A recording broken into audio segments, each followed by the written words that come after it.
vô nhiên trang này vô như vừa cứ tiếp dầm chứa tình hồn nhìn ám lẹn thi này mình cầu chi vừa nó nói mà mình dầm chứa tình hồn nhìn sẵn nhân tình chế đi nói mà là tức tỏ cho mình làm nhỏ hám mình làm nhỏ tức dần nát được bài tại vừa anh ở chọn trên cuộc sống mình chứa tình hồn mà tại vì vừa tỏi là tức tài thì nó tụ một tề ở phía tháng này vừa việc tụ tài ở trong khi nói tôi cũng sử dụng tiêu nó sẽ kinh lông hài là sinh hài tôi xét thì đúng cái sự linh tội vừa sẽ có hai tâm mà hãy dùng quần nhau phải mặt bèn thùng với cháu tại quả thảo tôi thiếu Giêsu mà yên có liền chia để xuống chúng ta tạo xuống tôi thích mà yên phải on nhiều nhiều người mày với những người nhiều nói những sự mình sẽ tìm người đó ô tạo thiện tạo cao cao theo tên mình đang làm được thế sự kỳ tùy vừa tính chất tây vô xuống có ta tin xuống đang làm nghiên thiếu nó có tập về ta là và nhưng mà bạn cũng làm việc là đồ vừa và dùng nguyên liệu để tính chất tây vô anh đó với em chẳng to là các tổ tế mà tế về hình bè và còn có khôi hình bè đó anh là cứ tài tôi xin dùng thành chế vừa yêu nát để ta với chị con là quang thức yêu miên nát con gái này nè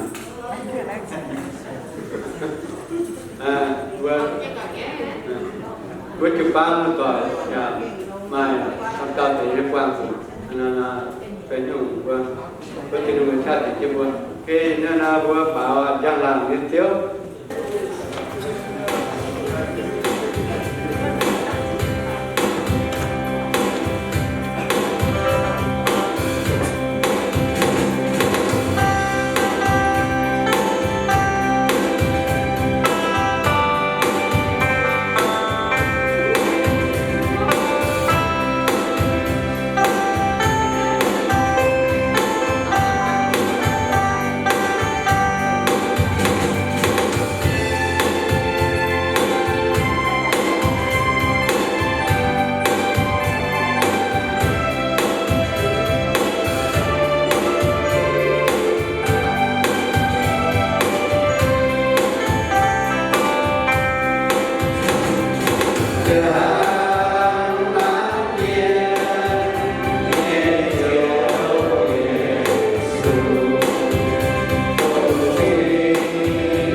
giáo vào dung sinh xíu về mà phải cấp chuyến thủ sử về kia lúc giảm đi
Phải đấy.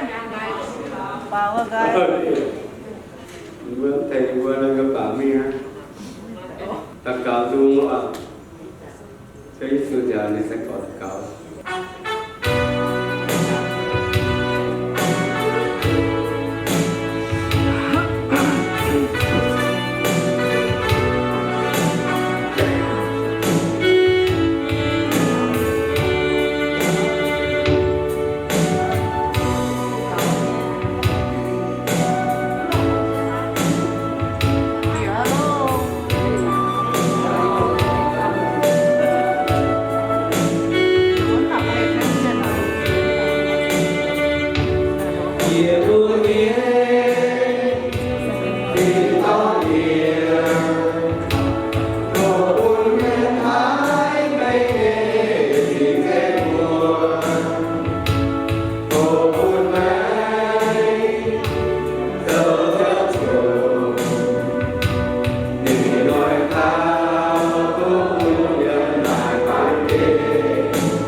Hãy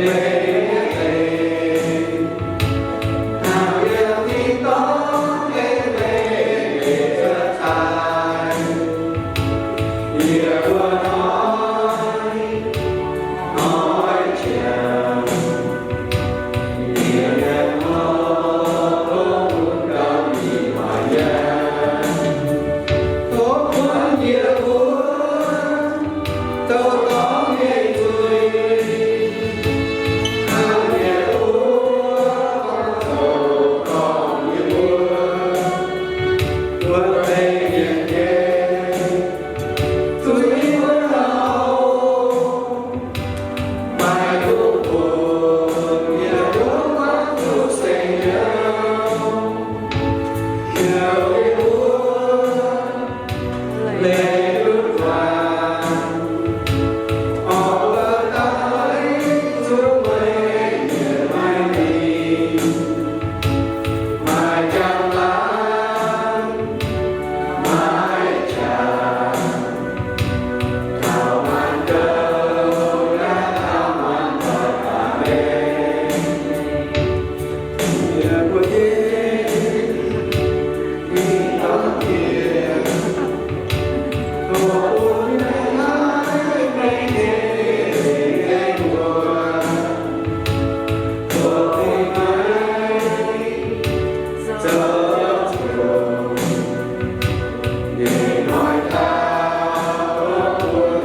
qua tiếp thảo miền quan tỏi đồng quá tại thảo thì cần phải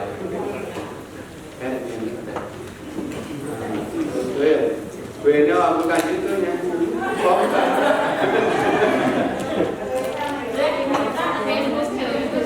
okay. My part is very new is how to worship our Lord with us this morning in a new place. My champion is part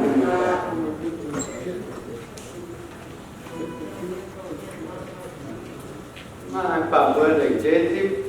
young man, come on. Chặt địa làm gì ngài ta thấy có cái gì đâu đó cũng hai lọt tiền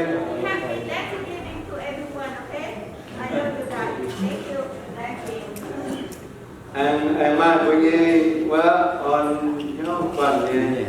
coi như xe phải over tọt cháu phải coi như chết tàu có xem thôi thì xin tặng amen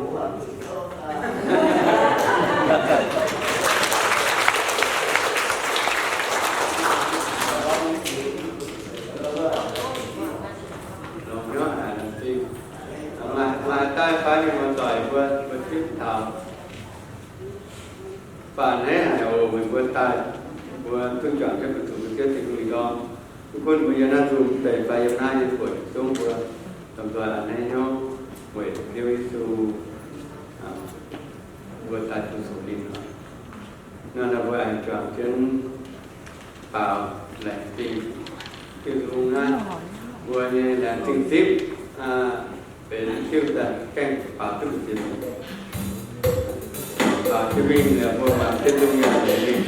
โอเคตัวช่วยชิ้นตัวนั้นมา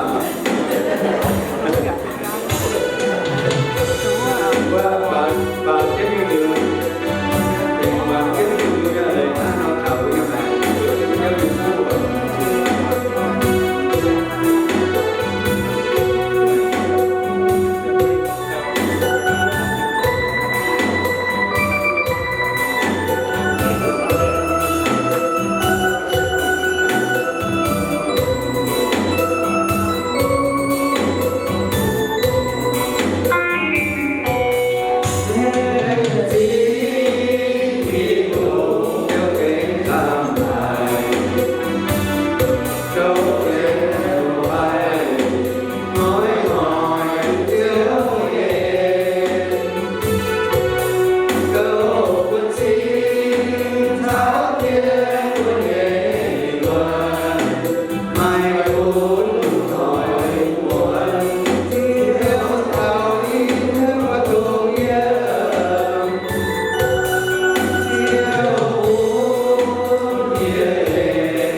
có thiếu thầy vua là cũng nhìn nhận gì màที่เราเป็นถือว่าป่าเสียงการใช้ป่าตรงนั้นตามนั้นผู้เสียงเป็นคนของว่าแก้งก็อาจจะว่าเป็นวางอย่างนี้อะไร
đó muốn như vua chiếm chủ nhé mà cũng như vua nhà xin rằng như vua cố cho mình như vua nhà xin rằng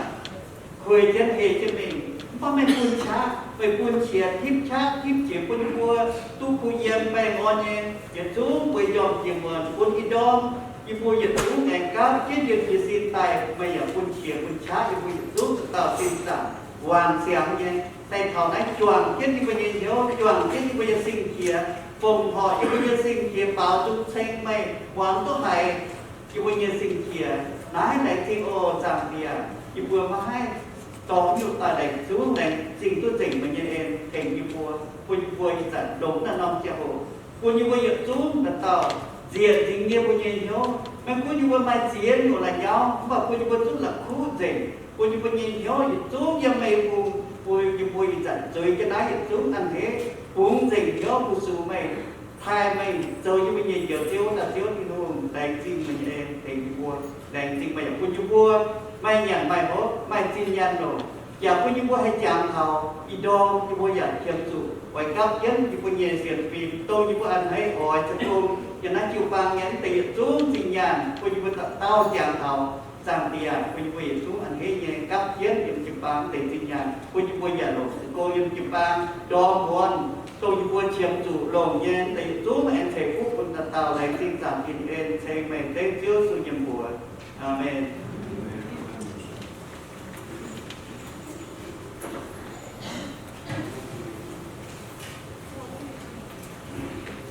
từ nói nó nữa chờ thời gian nữa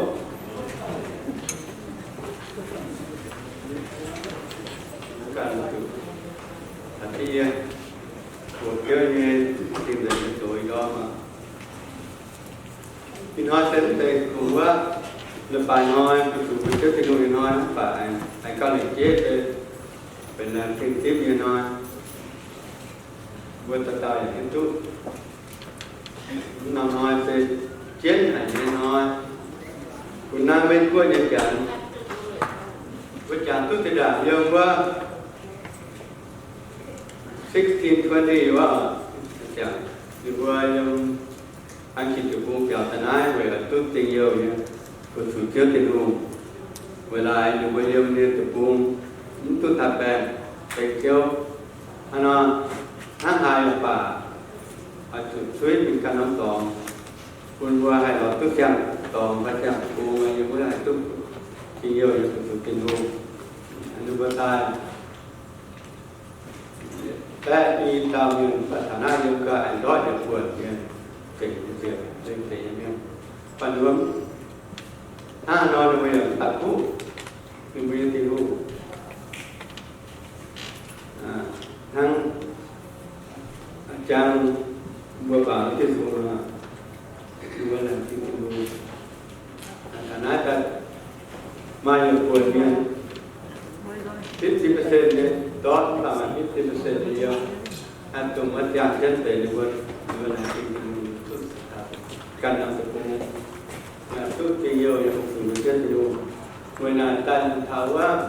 กาตรงPresident Lincoln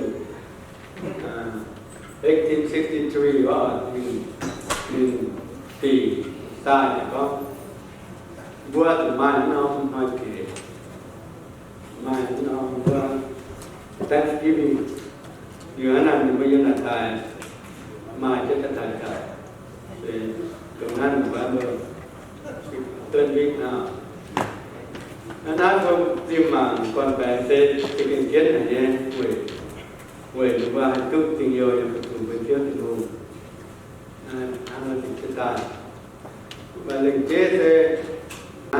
แต่ตามอยู่เป็นแต่ก้องแหล่งจริงอยู่มาแหล่งจริงไปก้องจริงปัดก้องแหล่งจริงจะว่าบ้านเล่นเจ๊เนี่ยว่าที่โรงเรียนนะอาจุยึดก่อนทุกแต่ต่างก็ยังเช่นเดียวกันจุดใหม่ว่าเวลาเกิดขึ้นมาโดยใจยึดให้ความว่าคุณให้อยู่ไปตึ้งจิ้มอยู่โดยคุณ thank you วันนี้เราถูกว่าก้องแรงจริงจะว่าเพราะว่าเช่นว่าต้องมันเพื่อนรถเวลานานก็เจ็ดเป็นเส้นเดิม chúng tôi về cái nhà lối với cháu nhau tờ tờ với sự tình huống kia mà các vấn đề gì chưa tình huống nên quá tờ để gì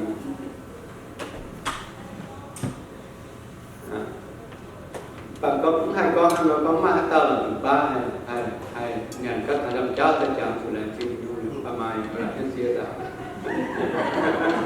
cái gì đó và con của nó là tình huống như cả nắng với nhau tình huống như cả nắng với nhau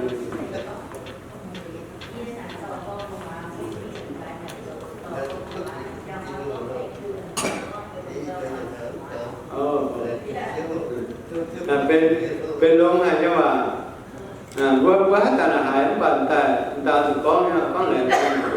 lẽ tin cho bạn sẽเป็นเอทีเนี่ยว่า grateful แปลว่าเป็นว่าห้ามเราจะก้องคุณเบื่อให้หนุ่มเมียนบุญแต่จะก้องตรงว่าหนุ่มเบื่อทงหนึ่งเมียนไปตอนไหนเนี่ยนะอันสุดให้ก้องจะว่าแต่นะอันเล็กเจ๊เมื่อจะกินนุ่มเมียนกินนุ่มเมียนกินโซ่แต่จ่ายที่บุญเนี่ยป่าเพื่อนต่อผมก้องจะว่ากินกาแฟหน่อยนั่นแหละtrong có là phim chưa à nó có vừa nghe bảo có là phim tiếp Thanksgiving cho nên là phim cuốn ở bản tiếp là sẽเป็นน้องบุยว่าเป็นน้องบุยต้องน้องtiếp và hàng cuốn phim này và cuốn cái nào buồn làm gì buổi tiền buổiเป็นเที่ยวที่นั่นเนี่ยบุหรี่มาเนาะคุณใส่มาเนาะคุณอาทิตย์เดียวถึงกินเช้าก้องคุณเนี่ยกับตุ๊กติ๊บอย่างนั้นไปกับตุ๊กติ๊บลงเกียร์ตุ๊กติ๊บญี่ปุ่นto give is better than to receive in certain form ยังว่าคนตัวโตAnata vừa tạm và tạm dùng nay mấy cô đi trả vừa thì có anh học tập buông đó là phải quan phủ hiện giáo và thiểm chủ như này nhưng mà kinh phun kinh chỉ nó phun này mà sau đấy sẽ đã đi là phải như anh kia nó con ở Red Cross là phun căn tàu chút lộn điều quê ở Hải Mai tiền điều gì nhớ đây nó mà tổng nghiệp cho con enter his gate with thanksgiving and his court with praise give thanks to him and praise his name ta sử dụng dùng sâu từ ba đi viết trả lời kinh sâu từ ba đi viết miền nhéว่าเป็นว่าทั้งใบนักดำบนเสียงโรงเรียนแต่ที่ตัวเนี่ยสามนักเสียสิ่งทรงเศร้าถึงใบเดียวเกี่ยเมียนเนี่ยถึงใบเกี่ยเนียนว่าแต่ถึงว่าในกองhỏi từ to phía chết phía đi nhất sinh tình như là cái sinh chết hiện đại thì nó làm nó thuốc việt thì nó như là cái sinh chết thai sinh việt ở từ sinh nên như mình như apite sơ thì nhất phàm tăng có bố ở từ sinh của nhân chiếu nhất tu kịch tủ nhân chia thiên hùng nên thực kết khó liên là vua nhất tu kịch tủ tài minh thiên hùng anh quân nan tài nó cũng bất công này sinh phải to thì phải làm gì mà nói như ít thiên những chiều cô vợ anh cao nhiêu đen như tụi mình nên cái con liên này của con liên này của cuốn chế số tài với mấy thành viên với tất cả mẹ cha nó là vua hay trời như thế thêm hình thai nên giang lạc của các có chữ Psalm 95 to 3 nên có let us come before him and thanksgiving and exalt him with music and song for the Lord the great God,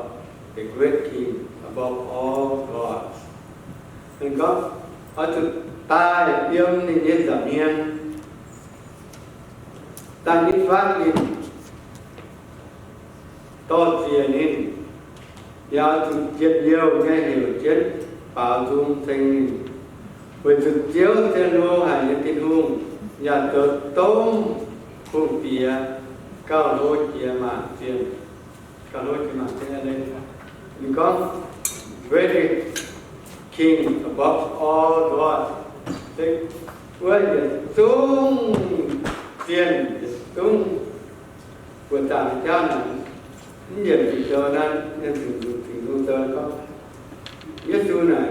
phải tin luôn này chế đàn thì đây là trong cao lối chiếu ta này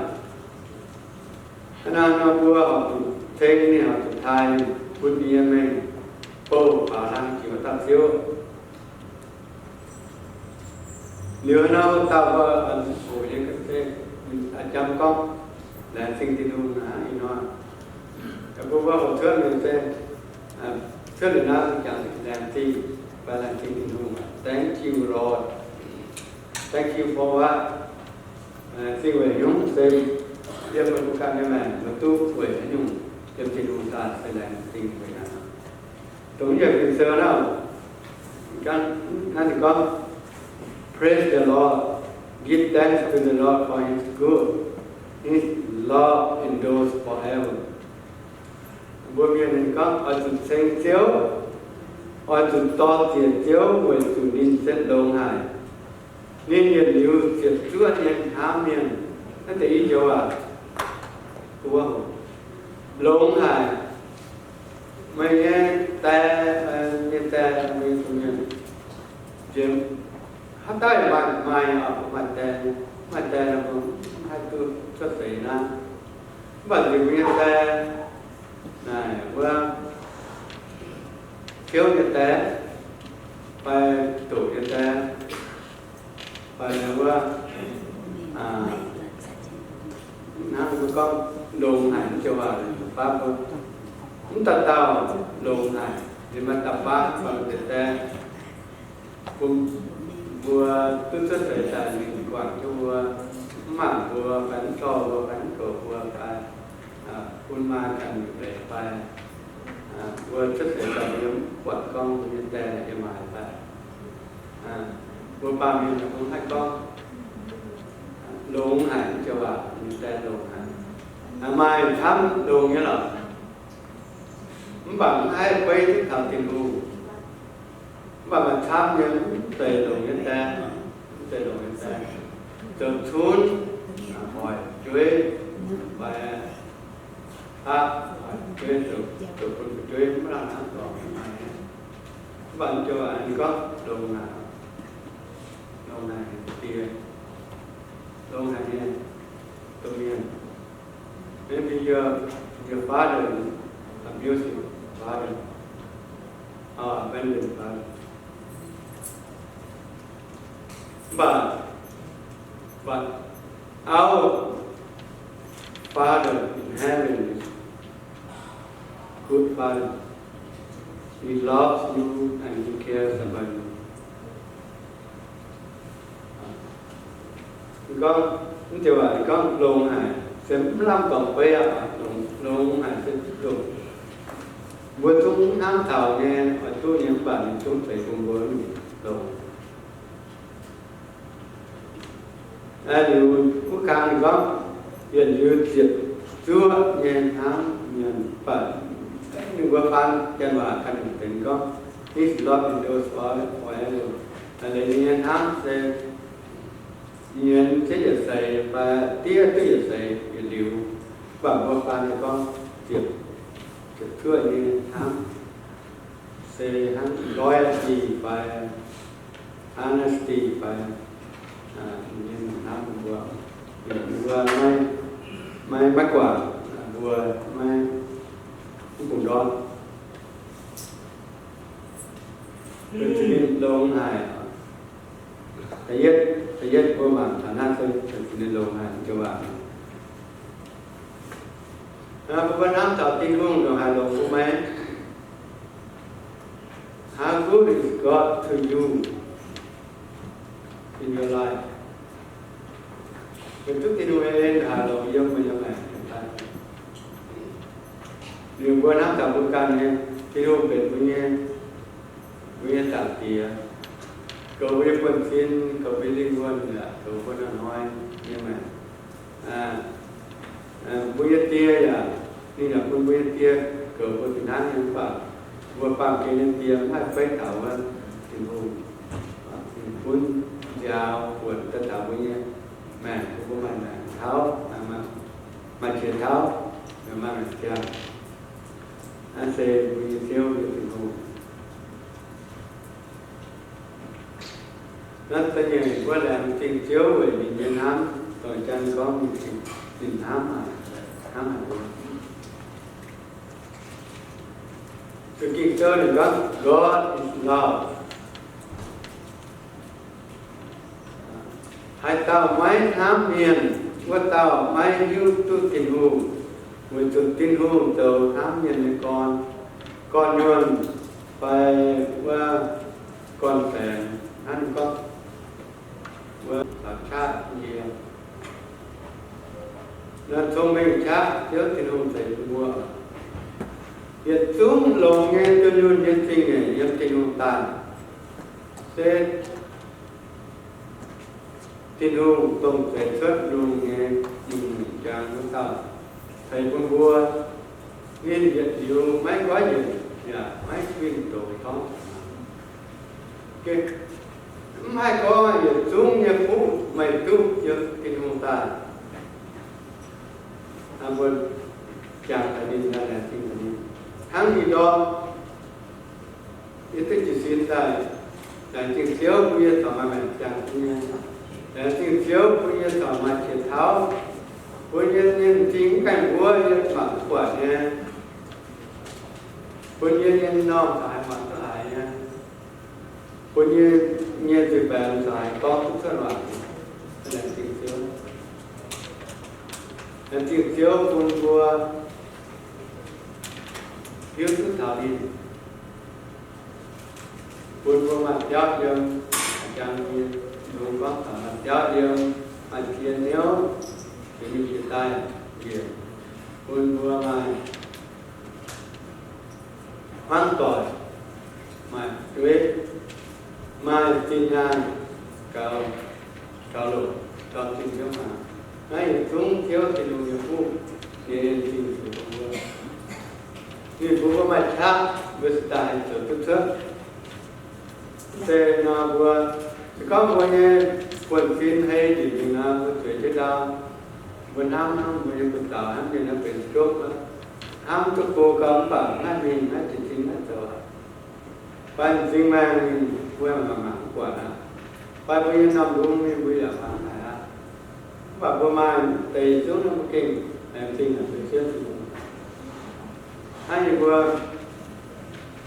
tôi tham và là chuyện thì đâu mình muốn như vậy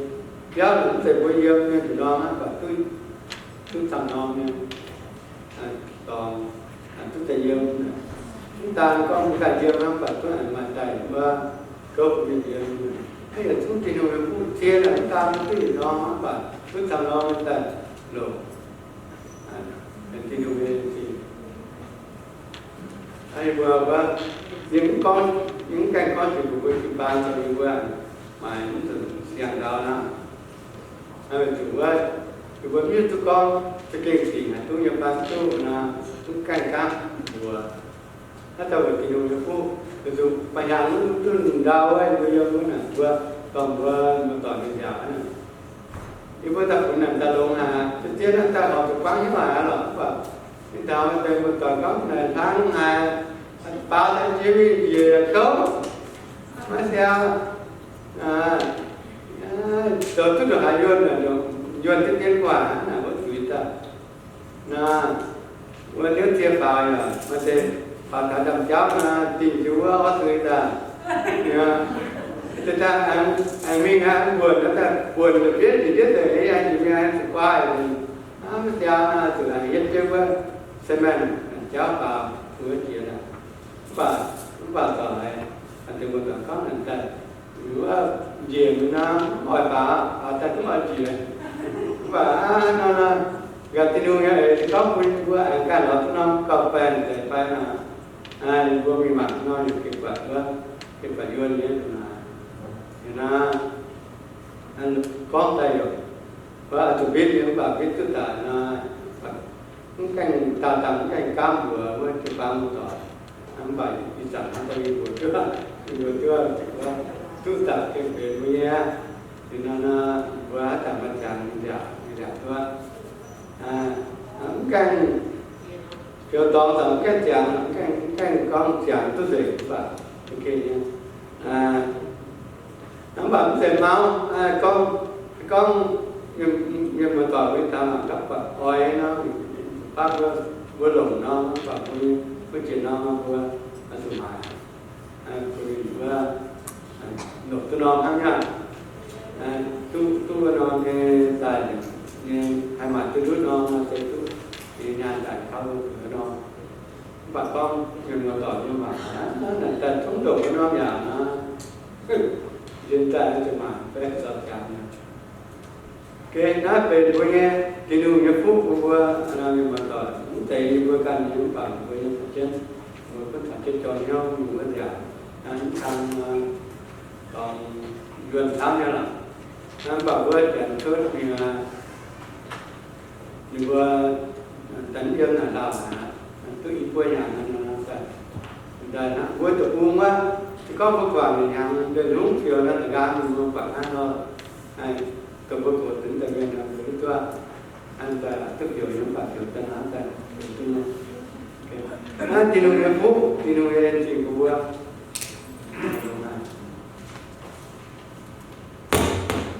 con những tu con một tuổi vừa bài mà ăn tao để tu hỏi luôn hỏi mà bây giờ cũng mà nó đúng không thế này con phải hàng nó mà tụng chửi nó bảo toàn đi qua nó phụ thân cái chuyện là ta mình cũng yêu hả rồi bảo qua con lộ này bây giờ tôi nói mà không cái thứ hai có sing and make music from your heart to the Lord, always giving thanks to God the Father for everything in the name of our Lord. Ở chỗ lồng sinh dung thanh tinh dung nhân dung thả sinh linh quân nhân bên thất nhân dung lan thả lan có giả tụ lồng nhau thả dung dung siêu yêu quý dung sơ là mình thám nha cái kinh mà thám là phải hắn như cả là như hả bám thầu nhìn nhau tụ với giỏi và tu qua thì nó tụ ba đi qua hắn như vậy nó có phải luôn này mà được tìm nguyên dung sơ hắn tệ tệ có gần bên tệ hắn bảo yêu nhau hắn bên rất là cọc quang để nó quang để cùng với cái tình huống từ ba căn tàu hắn bảo cách sinh của nó qua bảo trong cái nó ta quang để nó này thật từ ba qua này mới to đúng ngay nó bảo thì qua về đây rồi bằng quân nó của nhiều nhau và xây với cái tình huống là nên tiếp mình có ở thực tế bây giờ giới thiệu cái từ dân của gian về màn thì là tình huống dân qua nghe sẽ sản quan với những của chúng kêu bảo là sẽ vẫn làm gì nhau không hắn này nhưng gõ môn là thiên hùng của dân gõ môn thì phút choáng phải phút Covid á chủ Covid là thiên hùng kêu chủ Covid phải hắn làm gì nhau ở đây sẽ có nhiều gõ môn bảo sẽ nên là thành trí dân nghe nên là on nhau nghe vì mà làm hắn như là thì mà thiếu thiên hùng thành gì còn nó thấyเป็นโควิดบาดเจ็บแต่เสมันค่าเนี่ยแต่เฮ็ดเนี่ยไปที่ไหนแต่เนี่ยหลบแต่ไอ้อะไรจริงเนี่ยมันจูยันน้ำบางเกณฑ์เสมาจูยันบางเกณฑ์เสถึงเสียวโต๊ะถึงเสียวรุ่นสองเสก็ตึงอยู่ยันบางเกณฑ์พอประมาณเจ็ดสิบปียังประมาณนั้นถูกต้องข้าวหน้าก็มาหัดติวเจ้าติงหุ่งทุกอยู่เลยอย่างคุณแม่ไปจะไม่ไหนเป็นทุกติงหุ่งทุกให้หนึ่ง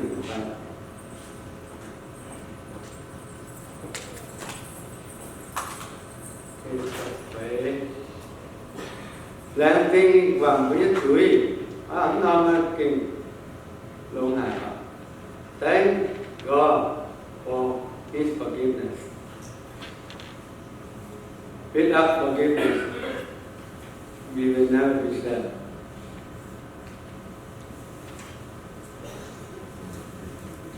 God, I will praise you, Lord, although you were angry with me. Your anger has turned away and you have comforted me. You are saying my good, my dear, my dear you, my on, you know. Bây giờ cái yếu đi sơ mà tao tôi để cho thiếu tiền luôn chỉ chiếm và tiền luôn cái tiền tiêu là tham gì nó tất cả thế mà tham cao yếu đi sơ mà tham cao tham bảo chúng ta đừng thế thì tao ăn với tao đây với luôn tiềnแต่ว่าคนเตียน่ะนี่ให้ออกมาจอละนี่ว่ามาไม่หมดเดียวเป็นรุ่งบ้านเลี้ยงชอที่ต้องกินมันตายเดี๋ยวโกนี่เนี่ยแบบนี้ว่าเดี๋ยวทำไมเนาะmìnhเห็นแล้วถ้าจะมานะมันจับเนี่ยวันที่บ้านนี่เห็นถ้าจะมาก็โอ้วันนี้जाती नहीं हुआ नहीं ना क्या किया ना क्या तो जो है ना पुण्य के पो भी नहीं ताने पुए लिवान इन सिंह को पनी mai goye thì mai goye thì nó thì tập goye thì nó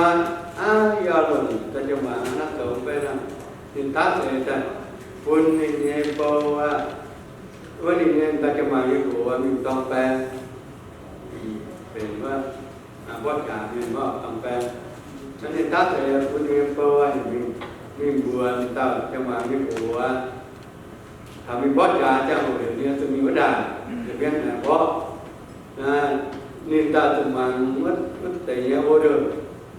นินตามีบทการจะเอาอันนี้มีวัดด่านนะฉะนั้นแต่แปลงว่าปรุงแปลงแต่ก็ชอบนินตายก็นอนทุกตายนี่ยังโกรธตายนี่tức là đúng rồi cái đó rồi là cái cũng chỉ chia đi giờ mình cũng mang lại giờ và cái nó chỉ chia phiêu nó là năng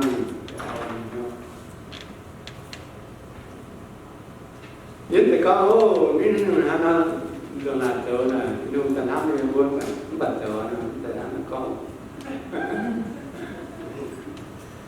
nó có mà là cái lưu ý gì ra nó sang nhà phú yêu quá Giêsu sẽ có Giêsu là một cái vì nó nổi tiếng như là Giêsu tài kín từ tiền nhiều tập apostle hả mà định kín là được thực về thiếu Giêsu sẽ có mà đi bữa họp tôi ăn hết chứ nhiều hả không phải là anh cha con hắn là nhiều tình người của ta tất cả cả đôi kia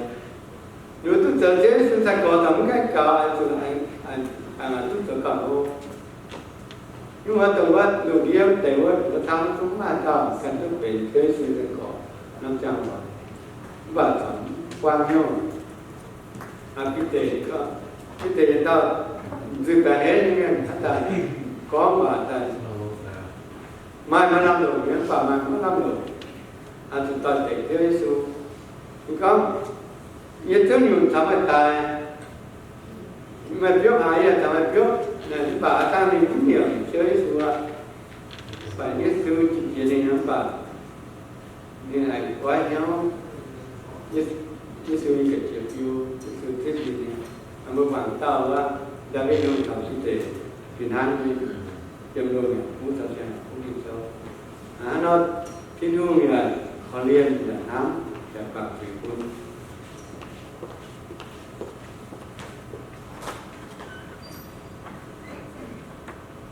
cái giờ thì mình thiết thể cho thể ấn tượng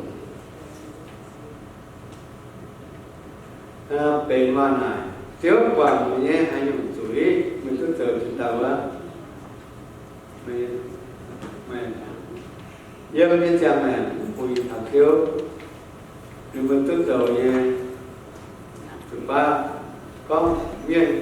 quả biết chờ nhé là không gì quả biết thôi thì không quả là thiếu thì hát ăn quả mình chuối mà mai năm chuối ta cô chết yêu như này cái gì là ba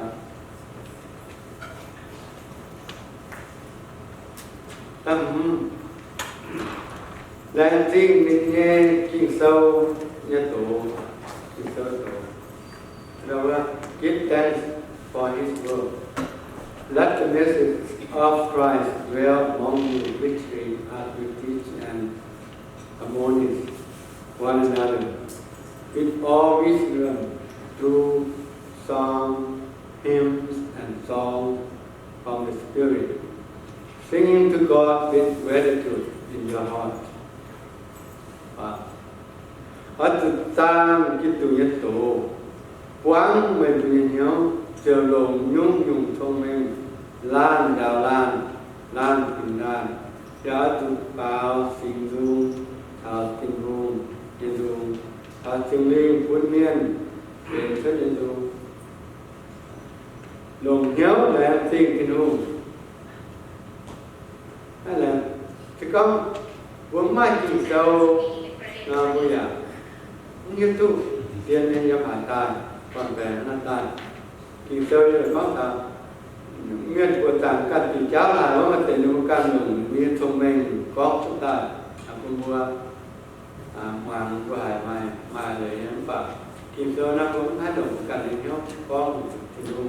lời giảng chúng ta nhìn nhé nếu mình khám xuất tài thì có là kinh sâu là dùng nhiệt xin bác giảng phía ta lồng phế diệp linh làm những phía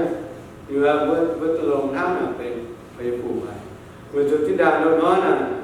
với mai phone mai internet mai Facebook mai hiện tại nó được phun những tỏi lên phía tai những quần những quảng chúa những sao chia tỏi rất ta tại phía tai những quần tại bom cái tàu lúa tập phía nếu lo quả tàn tại rồi chung khắp trên về lên tàu những phía tại sâu là về những cuốn tìm sâu nên mình ta có tìm sâu vào nóเป็นคือดูเนาะมาให้ตาให้ทีมเปลี่ยนไปตอนต้นนะบัวให้ฟางเยี่ยมวิกบ่ายตายไปยังคิดบ่ายตายเป็นคนเดียวเนี่ยว่าป่ะบัวฟางอย่างเดียวน่าเลยนะมึงให้ตอนต้นก็โอ้นี่ก็จะว่าผมถงอ่ะนะตอนต้นนะกินนูกินเสือก็กินนูไอ้ต้นตามเย็นนะก็ตอนต้นเนี่ยว่าแล้วกินยูนกินนูนี่กินเสือเนี่ยว่าเป็นกินนูเนี่ยว่าเนี่ยตัวนะนี่ก็กินหุ่งจุดยุ่งเนี่ยเลยนะคนเมียนตุ๊ดเจ้าผงกอเนี่ยให้เต้าจ้ามาอย่าจังจังจ้าเจนไม่หนักคู่กินหายยังไงหายยืดเจ้าเอ้ที่เจ้าหัวอยู่เมียนนินเจ้าเนี่ยสิเจ้าตู้อ่อนหนอเลยlà đến tay con con thảo con lại bảo về kinh sâuเป็นkinh sâu sẽเป็นตุยุนkinh sâuวัดจันทร์ตามาเป็นตัวบัวให้ทุกคุยกับเนาะ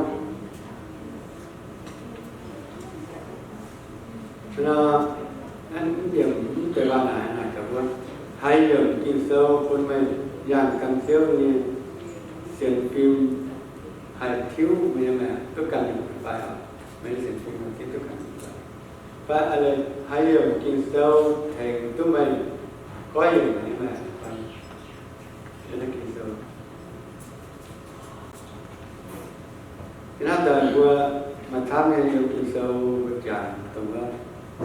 thành tụi vừa quá ok như các cái miệng tăng là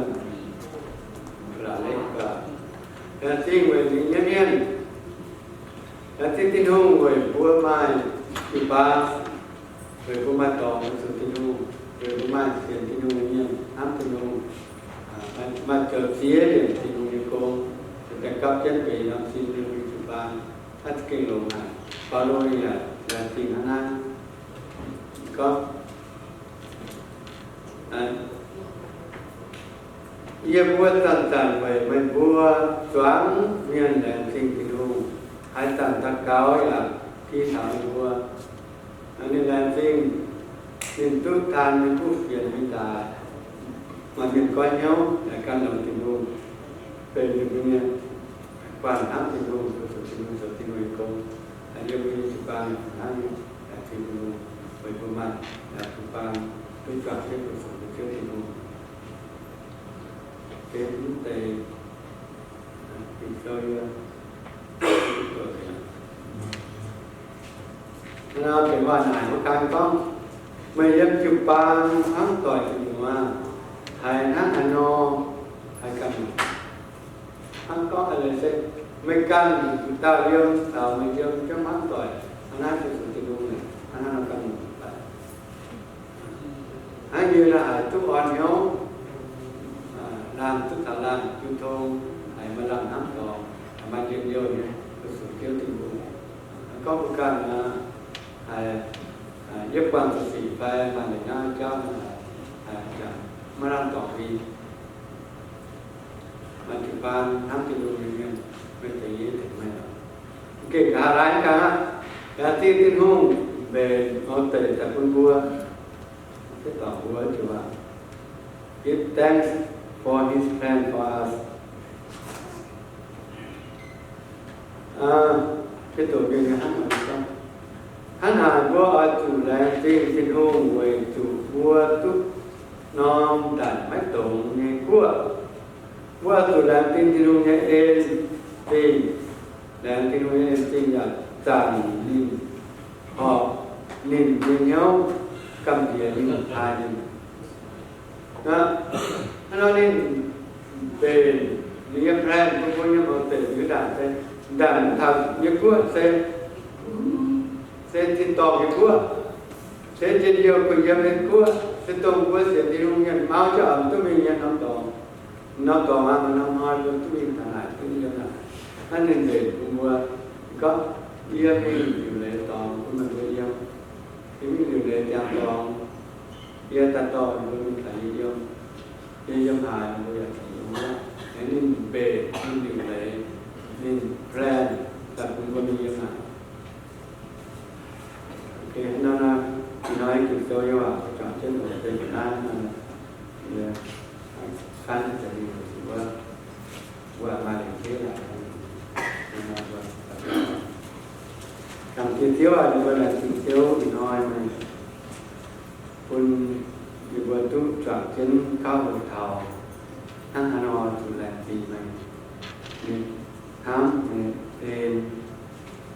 ไม่ในคอเรียนคุณอยู่บนปางเนี่ย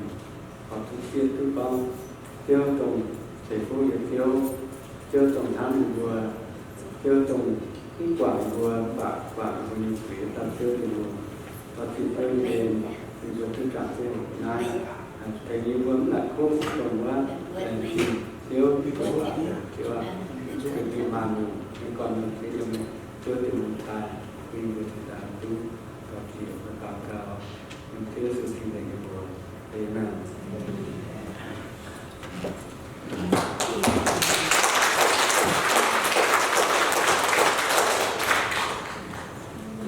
cái diễn bảo như tôi con thảo hắn này mình học một đen dùng nhiệt độ nó có hiểu của tao chàng thảo thì này là chủ đề thì đây là anh chàng con là mình quá miền là miền một miền rồi miền mai con tuổi tài cũng mặc cái con video cũng bảo bởi khi nuôi cái kia sẽ mà mẹ chàng chết mà nó hỏi mà cặp cũng mà thuê rồi bây giờ thì tôi cặp sẽ xin chào bạn chàng rồi nhé còn hai đứa cũng chỉ một bên này họ thì dùng cái này bây giờ dùng sâu dùng hai phạm phép chứ hiện thì dùng vậy thì xin con vô một tòa bao giờ bảo chủ nhân bảo nhưng mà số lượng thì dùng bảo thầy để trên thầy thì dùng cái này tôi mong là tôi tạo sự chúc cho con tôi đâu bây giờ thì dùng phút mà theo giờ mà ra cái nào nhận cái trên trả bằng tiền thì không biết là cả cái mà quen hoàn thì dùng như vậy thì cái dùng là để cái dùng ai cũng tin nhau không nhớ chung cho mình không nhớ miên ai có cái gì chiều kỳ lục tôi và yêu nhảy vang ngon tôi có chia chào nhé cô ní nhé đồ đòn chia tay cánh vào miên để lại hàng vừa tu cầu nhân giờ kêu mà cháu nhà mà chú giàu hay mai bao giờ nhà mai chia tu biết đúng ăn cười dùng về dùng chén cho liên đến hôm mà sẽ cứu nhớ chung ai tao tay chỉ theo đi đủ theo mạnh chỗ đó sẽ đủ ôi thì cùng ai hình dung có khó nhớ cô chiều đâu có nhớ nhé sẽ tươi ngàn oi phố sù mây oi sâu mây nhông thai người nhanh mình vô thôn về nhảy xin linh tôi hai gian kia hỏi sâu nhảy nhung nhung số chiều gian gian nhắm nhé nhảy nhung nhớ ôi phung nhớ cảm nhớ này buồn mây với sầu đau khổ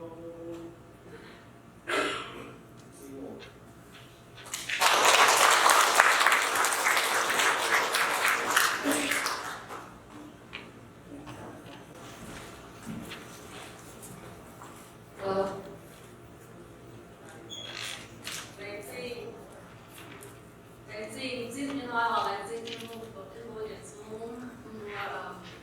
mang kháng còi mà một tọt vào nhiều là đánh xin nó nhớ toán từ dùng mang ta ăn một phần xanh con là mình con cây sau con là từ dùng hạt còi như con từ dùng sẽ hiểu yên này thì xin dùng ở xin dùng sau phần tổng nhiều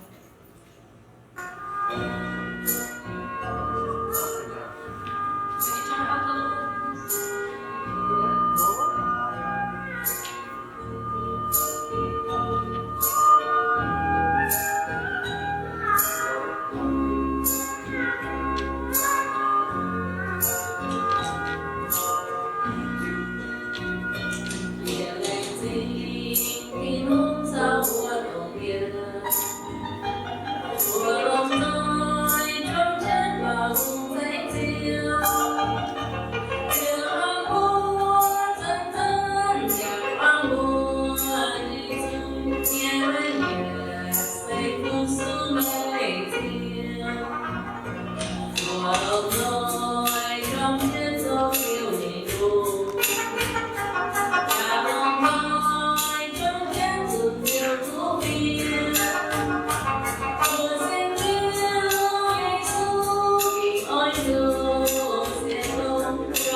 phải hỏi giờ này thì vừa có cái kim cần như có thị trạng bất giá tụi tụi tí nha Asia nhá tụi tí nha ta hay có tụi tiền cung lộ hiểu muốn chụp bé đó cũng ta tắt cũng ta xuống tay nhà đó nó sửa là nó sửa nó xuống tiền ta má ta bài chân tụi người ta xong nó sửa người ta và nữa bài người ta chưa phương tự thân đó sửa người ta bài người ta chưa á nó ta mà dàn chỗ người ta sao phải cũng của người ta so với ta rồi giờ ta thúc rồi về cho nên chỉ nhớ là quên người ta so với ta là có phải trả ta cho tiền những chụp bé đó cô nhà ta mà cả không tụi cô phụ nữ cái nhà tôi làm gì đâu cũng như với cái nhà tôi làm gì tất cuốn họ nhà tôi làm thì ta cứ nói tất cả họ chẳng là như thế là đối với Europe như chúng ta có thể là phụ họ tập cũng như Europe còn bỏ Europe cái tập cũng Asia trên nó bỏ vào thì cũng ta sẽ cũng như thế còn là Asia tập cũng dưới ta đây chúng ta cũng ta thì nó sửa cho nó một tí tập cũng là phải mất đâu như tập phải cả một chuyện này cả những mắt ta mà chỉ nhà cả sắp chuyện này cả tự nhiên mình kiếm xong mà nhà xong tại vì bây giờ xong thì pha nó lại internet nhưng mà cái gì đưa lòng phải thôi là cô vẫn tốt độ thì cô nói ôi nhưng mà hắn vì đi ta quấy cái chỗ bài đó đã cắt đến chết chỉ xin tập bài chỉ dùng nó để chỉ thiếu cái quân tội cái chuyện nó tập công ta trồng lái hồ trồng lái đồ hát bị nhiều quá anh điều là với cái này nhưng mà cái là cái đơn là và xìa nó cũng buông tay nhiều xem nó xìa nó cũng buông tay nhiều nó bảo mắc ra này nhiều nó tạo nhiều nhiều thành cái thì bất chủ chiên thì có xuất tài thì nói giúp để tạo tính thì nhân một to nhiên thôi chứ thì để phúc quang thì nói kiểm năm thì nhân một to nhiên nhiều cả con những kia chứ dù như là thì tiếp tạo thì chứ thôi chứ dù khó liên tạo gần thì đúng thì nhiều tạo dân linh với những người xin hiện lưu đồng hết và tạo bây giờ sản phẩm thì cũng là miền không nên chỉ bằng còn ngôi thế nữa thôi chả cái những bài con chuyện gì tạo thành người bỏ tạo tên trước của chuyện của amen chưa có với tạo cái gì nhiều tài on nhiều hết chăng đúng không nhưng mà vừa với con thảo ở đó thì xem được sân chi tết đúng không chứ cái gì hại như cái phán nó làm cho mình cắt chết chia đúng không có trước phần cái đúng không ở kiếp số 3 nhưng lúc anh chơi thì lúc toàn nhân cái phán đó nhưng chúng nó làm cho em còn tỏi đồ thì nó cũng còn tỏi lá còn cái cọng cần nó ở quảng cũng tỏi nhiều ok nó vừa tạo với cái một bà đàn với quân với cầm quân thì nói bà này nó vừa chuẩn kết nhận ngân hàng rồi vừa mai phát lập từng bước với những tu bài những tu và bây giờ những tu chạm hay việc ngân hàng tài có thể tu bài nhau cũng được cái chạm ở Việt Nam vừa mà thám ăn chủ quyền tốt cho cái nhà từng tuần tích tương tô rồi và chúng ta tan và bài nhau là một bữa nó thành nhà mai cái đàn từng bước với nhà mình xuất sản tiền nhé nó có tất cả tao thế và có lại thì mày được trang kiến thì luôn mày đang hám như tình nghĩa thì tình đồng hạt vì vua chưa in lịch thế như thôi sẽเป็นสิ่งที่จะน้อยทุกประจำทำให้หนึ่งเช่นคิดแต่เมียนตรงน้ำเชื่อเมียนชุดตาฐานน้องcùng gọi mình dùng cái này giờ mà non làmสิ่งที่น้อยตาฐานต่างอยู่บัวอยู่เมียนอย่างที่ทั้งเนี่ยยังอยู่บนตุงอ่ะจบเขาไปนานมันห้อยถูกตัวเดียวตัวเดียวนักต่อเยังป่าชื่อที่นู่นเป็นบัวไอ้คุณตะบุ้งวาย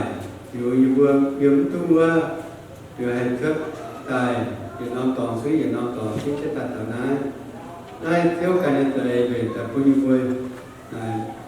อยู่เวียนยังไงไปกระตุ้นเท้าไปน้อยกระตุ้นตายยังชนะที่กินกินเยอะกุเยอะมันอยู่อย่างยังเชื่อที่นู่นเนี่ยเอ็นคุณถ่ายบัวตายก็กินงานให้หายต่อที่ไหนเยอะอีกน้อยจะกลับเช่นชนะสูงๆเชื่อที่นู่นเอาเส้นใหม่บัวใหญ่เมื่อต่อยต่อเช่นเสียงอยู่ในซอยในหางตายบัวมาจนกลับเช่นลำตัวใหญ่ปีบัวใหญ่อยู่เป็นสิ่งต่างลงเห็นแบบเสียงมันชัดผู้อ่านความปล่อยจิตโตเที่ยวอันโตอยู่บนวิวเตอร์คุณบัวเป็นนอนไฟตัวตายกลับเช่นสูงๆเชื่อที่นู่นอยู่นั้นเช่นนั้นมีเที่ยวเหยียดเชือกมีตายคนเชียร์อยู่หาเชือกสันติเดียวเคยเป็นตู้ถึงเป็นแค่เชือกแปะโถไฟติดตายเจ้าที่น้อยละไม่เมื่อต่อยทำเตาเนี่ยเมื่อตุตานะก็สูงเชือกที่นู่นจุดบัวความจุดเตะแปะโถเจ้าตัวเชือกกันเขาเรียนเปรียบเคยสูงโอที่ว่ามันสิ่งความเสี่ยงของก็จะตายอยู่ว่าปลัดเชือกทำชุ่มที่ตัวเด็กจะยืนมาต่อทำมันเชือกที่นู่นนั่งนอน